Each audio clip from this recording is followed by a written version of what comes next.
Yeah, thank you, and thank you, Ron, for having me here, and special thanks to Steve Reed from Microsoft for the great demo, and actually hitting some of the points that I'll be delving into as well. So my name is René Wagner. I'm the business development director with TSRI, and I've been with the company for 14 years now. Been involved in large-scale modernizations, mainframe modernizations, all kinds of different environments to the cloud, to the Azure cloud, to the Oracle cloud. And I really bring this solution to customers all around the world. So banking customers, insurance customers. We've really done quite a wide variety of customers, from nuclear weapons on submarines to retail systems and banks, all around the world. It's pretty cool to see who we've helped out in the past. So I'll jump right into the agenda. So like the first thing, just like Steve mentioned earlier, I'll be talking about the reasons why organizations want to modernize or migrate. I'll talk about those 7 Rs that Steve mentioned. Specifically, I'll be agnostic. We focus on refactoring, but I want to make sure that customers can see what else is available to them. I'll walk them through a modernization journey, all the different phases and what to look out for and what to consider. And then I'll focus on the refactoring pattern, something that we do here at TSRI. I'll also talk about the differences and the benefits that you get when you do refactoring modernization. Then I'll go into risks and challenges. Steve mentioned quite a few of those. I'll drill down into what we have seen here in the last 29 years, having modernized almost 300 major modernization projects. And then I'd love to, get your questions and answer them as best as I can. So jumping right into why modernize. So there are tangible reasons and intangible reasons. And cost, while it's a big reason, it's not the only reason. Innovation and agility is actually what we see in the market a lot too. So, the rapid development and the deployment of new features. When you are in a legacy language and you don't have the resources, the COBOL or the PL1 or CA ideal developers, it's very difficult to, compete with these new solutions that are out there, like Rocket Mortgage and, Venmo and these new applications that were written from scratch. So it's very difficult to be agile and adapt and offer your customers these features. Total cost of ownership, of course, that's a huge reason. I mean, we see, and this is the industry average, between 60 to 90% of total cost of ownership reduction. That actually includes, the infrastructure, it includes third-party licensing, developers, and resources. So that's a huge reason for people to move to the cloud, to the Azure cloud, to get those savings. The next thing is the resource and the skill gap. So the developers, the COBOL developers that we encounter, sometimes they're coming back from retirement age. They are, we call it a silver tsunami that was coming over the last decades. They're aging out of the workforce, and they are key people in the organization that are necessary to, continue maintenance and development and, create new features in the COBOL or PL1 or CA ideal mainframe applications. So, when you modernize or you migrate, and especially when you do a refactoring, you get that opportunity to use modern resources and less costly developers, as well as tools, security tools and code quality tools and automation tools, CI/CD pipelines, things like that. One of the other reasons to modernize is scalability. So the mainframe is super fast. It's actually very reliable, and it does what it needs to do very, very, very well. But sometimes you are merging with other solutions or with other organizations, and you're taking on more customers than you can handle. The cloud, like the Azure cloud, will actually enable that dynamic scalability. And you don't have to pay on MIPS anymore or on peaks, but instead you can pay as you go or as you use. So that's huge, especially as your business grows. Risk management too. So, you know, security is at the forefront of a lot of these organizations, but also the operational risk. You know, if you're slowly losing all your subject matter experts, it's a huge risk to the operations of your business when you don't have anyone anymore that knows this application or these portfolios of applications. So that is also a huge reason. Reliability and resilience, you know, those are amazing features of the cloud and these on-prem and public and private clouds. You know, with increased uptime, availability, and very easy disaster recovery. So the mainframe also has very high uptime, but when it goes down, and you don't have another cloud instance that you can just switch to. So that is huge, especially if you know you don't have those mainframe resources or admins. And the other thing is vendor lock too. So with a lot of different mainframes, you know, we talk about the IBM Z, we talk about the mid ranges, but there are other flavors like the HP Nonstop Tandem mainframe or you know the Bull mainframe. These are all you know licensed operating systems. They have you know third-party utilities and middleware components that cost a lot of money. So when you do a modernization, when you do a refactoring, you can go to these open systems and utilize the open source tools and also go to something that's license free. Especially if you can get all the code and you're not limited by black box libraries. So those are some of the reasons and the outcomes that you have when you do a modernization. So I'll go next into the migration patterns, and Steve actually hit quite a few of them already. I'll talk about the 7 R's that are available to you. But really the first thing that any organization has to consider is, you know, what are my goals? What's going to happen with this application? It's been running for 30 years, 40, 50 years. Do I just want to retain it and do nothing? Or will I sunset it, you know, in a few years and retire the application? Great. Or do I have to sustain this application and this business line? Well, in that example here, we can rehost or relocate the application.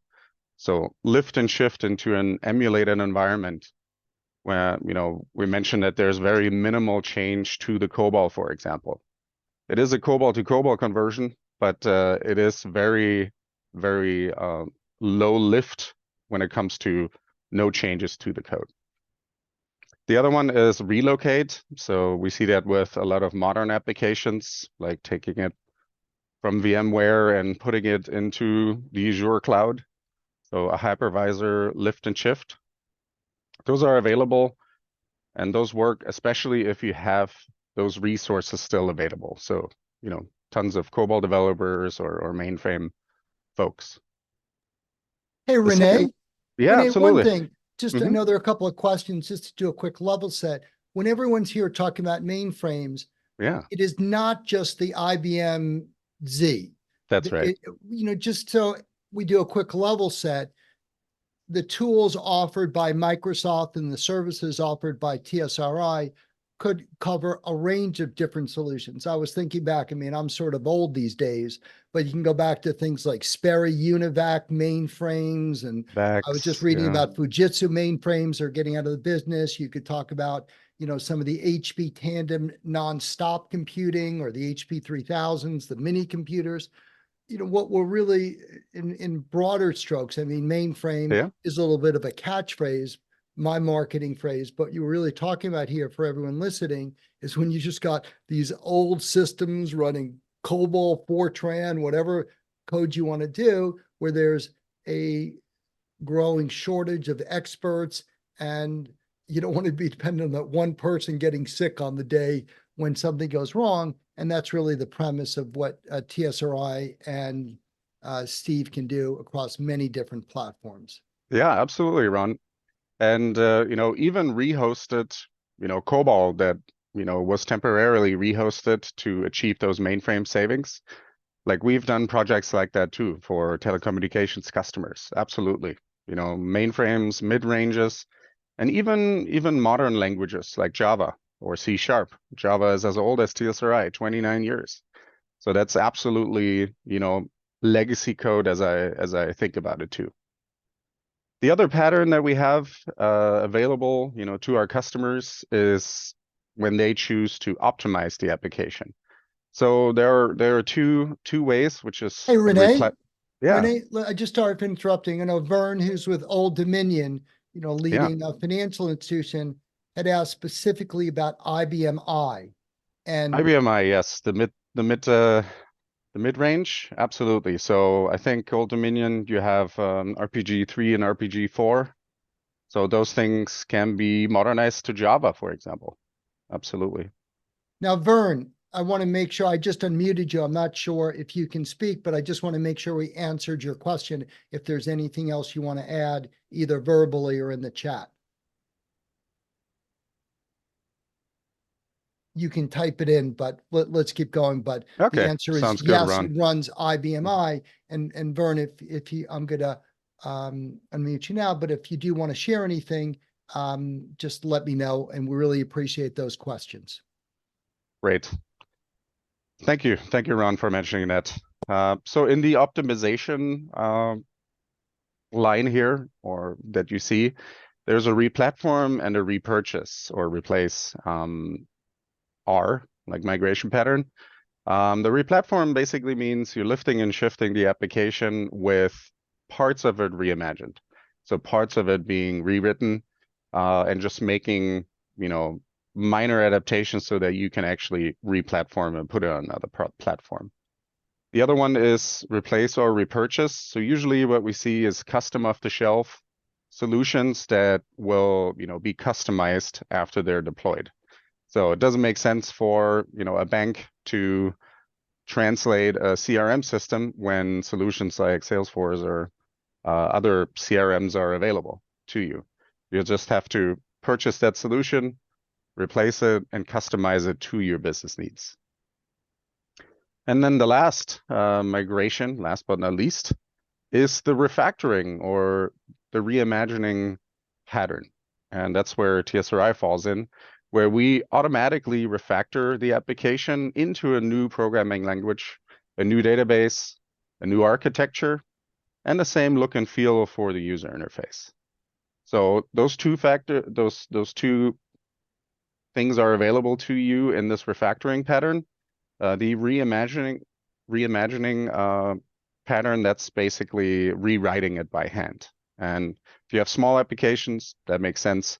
If the application needs to change 90% of its functionality, absolutely, a great solution to rewrite it and adapt to those business needs.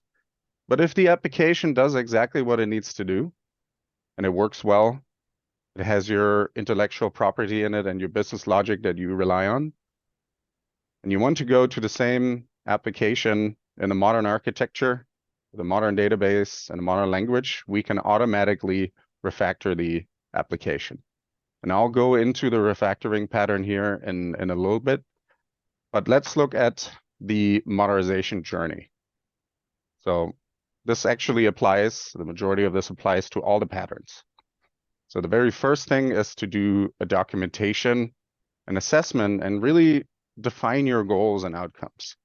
So what is it that this application needs to do in the future? Like, will it be still around in 20 or 30 years? Does it do what it needs to do for you? Or can it be replaced with a COTS solution? One thing that's also important is to get the buy-in by the stakeholders. So strong governance and software advocacy is very, very important. So before you do, any migration pattern, the team needs to be on board so that it will be a successful project. Then you assess, you advise the customers, you use systems integrators and consulting companies to really identify what is there. Like, what are the things that I have? What are the technologies? Where do they interact? What are the integration points? How much testing do I have already available to me?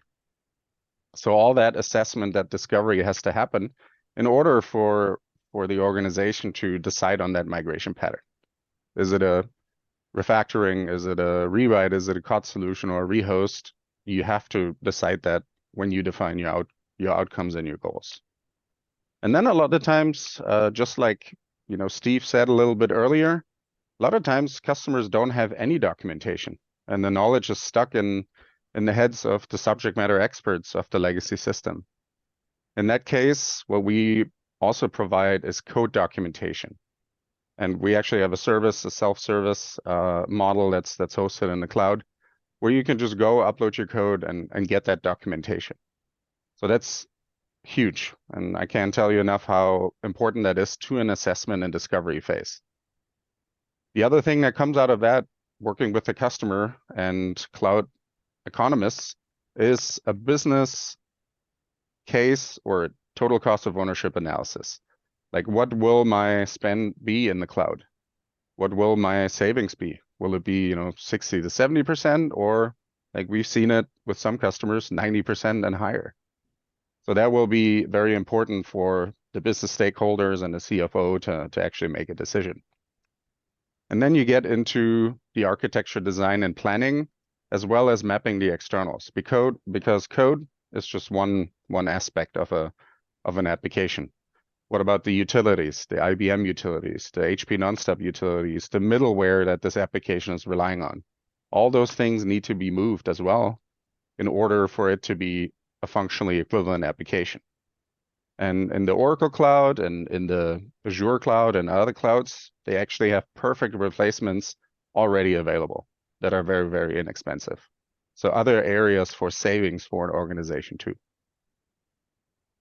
So once the refactoring pattern has been chosen, then we actually, here at TSRI, we get to work, we transform the code, we transform the databases, the screens, we transform it to a functional equivalent application and replace those externals and do specific refactorings that are, good in general for your developers and the people that are now going to maintain this Java or C# application, but also specific pattern-based refactorings to remediate security issues. Like right now, the mainframes have SQL injection patterns that are actual vulnerabilities. So we, with our refactoring capability beyond that code conversion, can actually refactor those out with automation. Same with performance. When you go from a mainframe where everything is on one box, super fast, and you go to a distributed environment, you need to account for performance, even physics, because users could be in Brazil and the database lives, in a different availability zone. So performance refactoring is important, as well as utilizing solutions like caching and things like that to get the same or similar performance. And then go one step further, identify services that can be, made into their own modularized, microservice, for example, and do custom automated re-engineering. So we have a lot of customers that want to go beyond just code conversion, and they have problems with their database layer, or they have something that they want to introduce with automation. So in that case, we build patterns and rules to apply a remediated pattern against that code.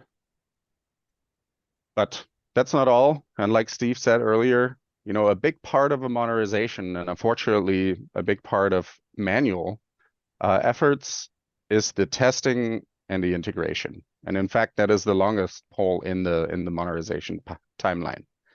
So implementing the services, implementing that middleware, testing it, integrating these externals. Some applications have 10 externals, others have 2,000 externals. So you have to account and uncover those in the documentation and assessment phase in order to map them to cloud services that are available in the Oracle and Azure cloud. And then what we always stress to our customers is think about whatever you can automate. So automated CI/CD pipelines for automated deployment, automated testing, automated unit test creation, using GPTs and AI, Gen AI, to actually get insights into the code, like Steve showed us, and derive specific test scenarios. And then we also focus on, multi-cloud deployments and going very cloud native. So, cloud formation templates or, terraforming is what it's also called, to actually deploy very quickly the modernized code can be very, very advantageous too. And then one cool thing that Oracle and Microsoft are doing, they are really enabling the customer to see all their cloud resources, even the other clouds in their one cloud console. So you can track, your spend, you can track your utilization, and that's really nice as well. And then the innovation after the application is modernized. So of course we support the modernization afterwards too. But when I think of modernization, really it's a continuous thing. Like as soon as you put something into production in my head, that's actually, legacy. So retransforming the application or applying other refactorings, hooking into your CI/CD pipeline to, continuously make your application better. That is, I believe, also a key part of the modernization journey. Same thing with documentation. We said a little bit earlier, the knowledge is stuck in the few people that know the mainframe application or the mid-range. So providing that continuous documentation and following your release cycles is really, really important so that you have great insights into the code. So that's the modernization journey. I don't know if there are any questions on the modernization journey, but I'm happy to ask them before I go into how we do what we do and why it's different to what you might have seen before. I think we're good. I think it'd be Okay. really valuable, Renee, for you to conclude and show some real life examples of how you make this Yeah. work for clients. Yeah, absolutely. I actually have a banking client example of a modernized application here in a second. But focusing on refactoring, what we do is we take in the legacy or the mainframe artifacts like the JCL, the PL1, the COBOL, the vsem files, usually not the data, but the DDLs, the database schemas, the BMS maps, the MFS screens. And the first thing that we do, and it's a big differentiator, is create a model of the application. So this is not a line-by-line conversion. This is not a transliteration, which you might have experienced before, that creates COBOL code.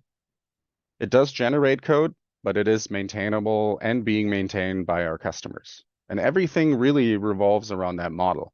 So generating documentation, generating code, cool, other people can do that too, but actually refactoring the code to remove these COBOL design patterns, go-to statements, perform loops, Y2K problems.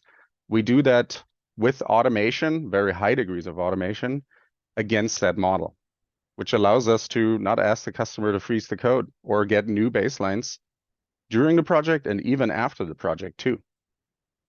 It also allows us to derive documentation as is documentation, which customers actually purchase without modernizing, just to have their current application documented.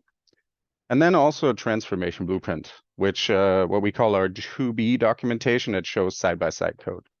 And whoever is interested at some other session, I can show you some actual COBOL modernized to Java or C#. So you can see what the quality is.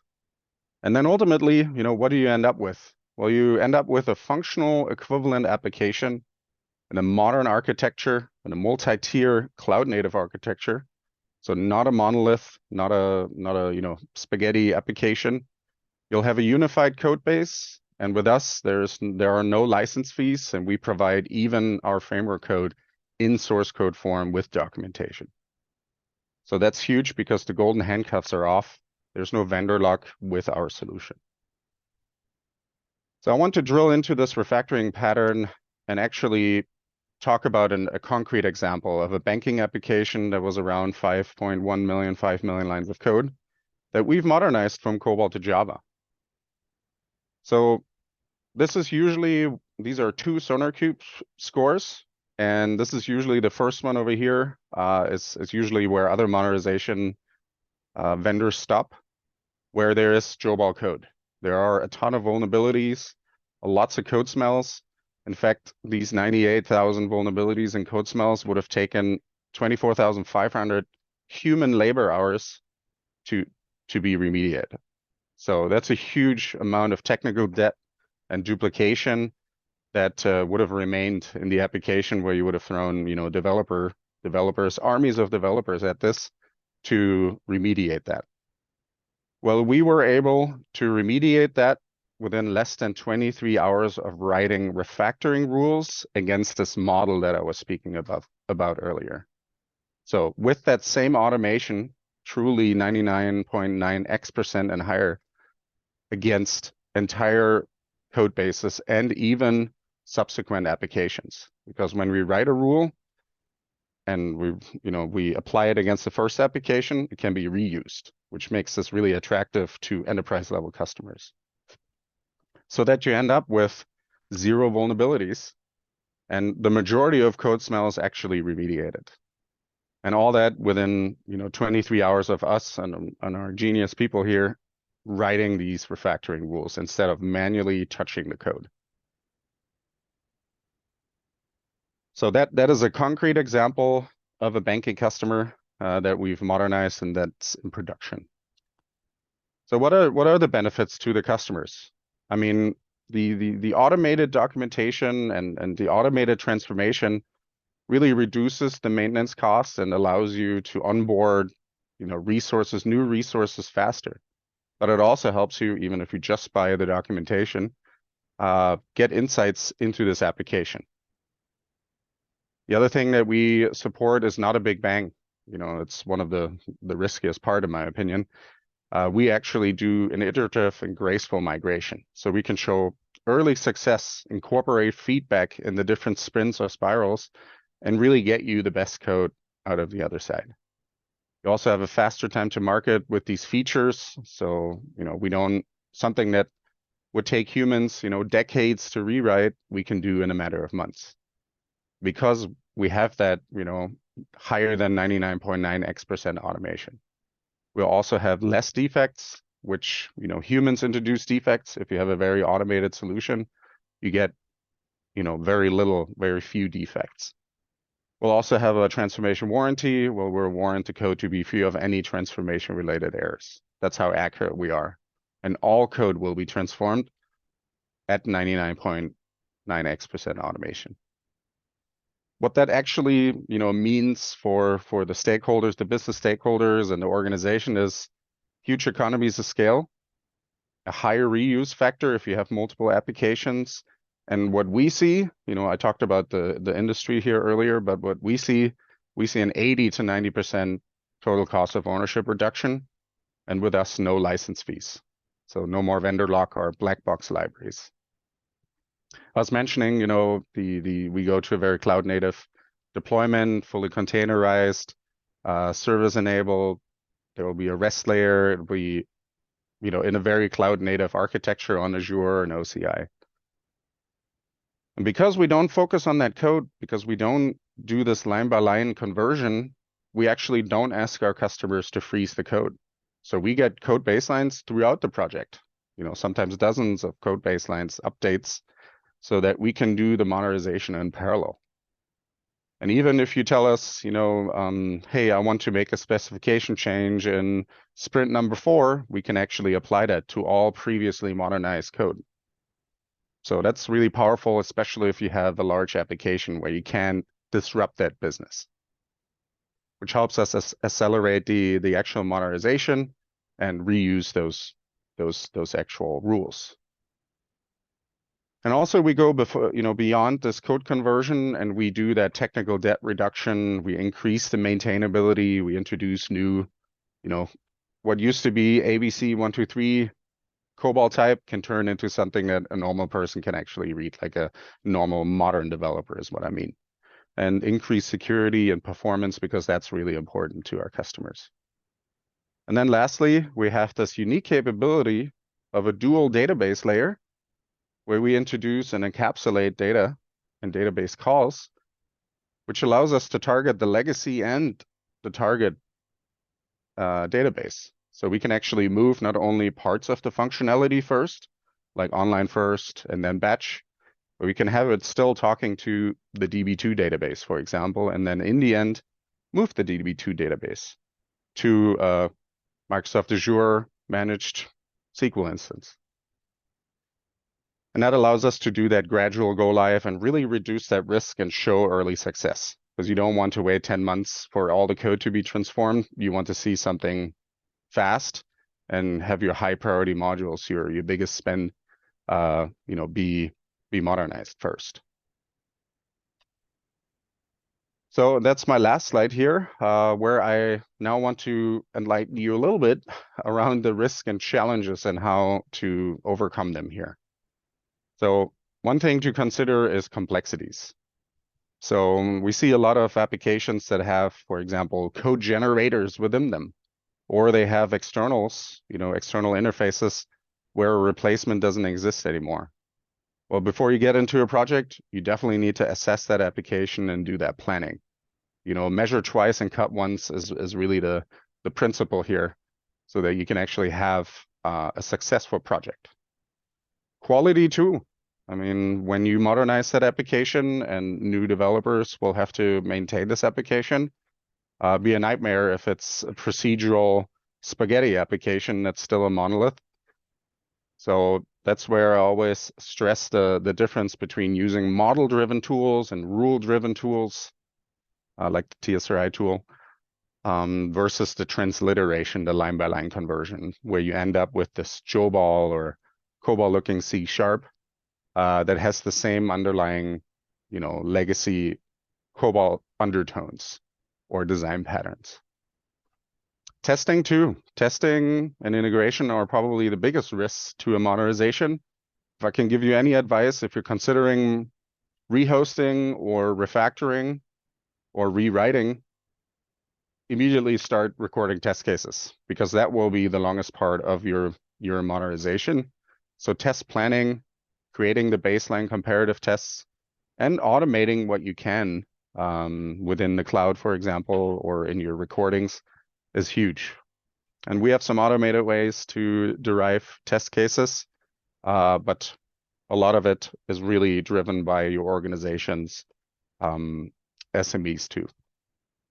There's also cultural resistance. So that strong governance and software advocacy that I was talking about a little bit earlier is huge also, because you can't get into a project where half the people, the stakeholders are naysayers and are not comfortable and have that warm and fuzzy feeling to actually do the modernization.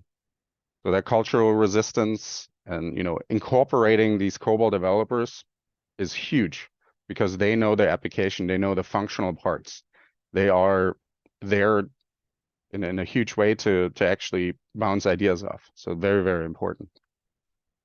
And then also the vendor lock. So, going from, like I said, the IBM mainframe or HP nonstop, where you're locked down by these licenses, to yet another license solution. In the long run, that will cost you more money than going to like an open solution where all code is available and where you can utilize open source software or license fee fee-free products as well. This should say license fee-free. Skills gap too. I mentioned it earlier, it being a problem because you might not have, many COBOL developers or RPG developers. In the new application, you still have to onboard, new Java developers, and they have no idea of the system. So they need that insight, that upskilling and that training and the knowledge transfer through that documentation I was mentioning earlier, what we call our transformation blueprint, to get that insight into the application, work with the hopefully COBOL business analysts, the people that know the application, to gain that insight. So those are usually the risks and challenges that we've seen in over 300 modernizations now. And I'd love to address some questions. Otherwise, I would hand it over to our friends Manish from Microsoft and Chinmay from Oracle.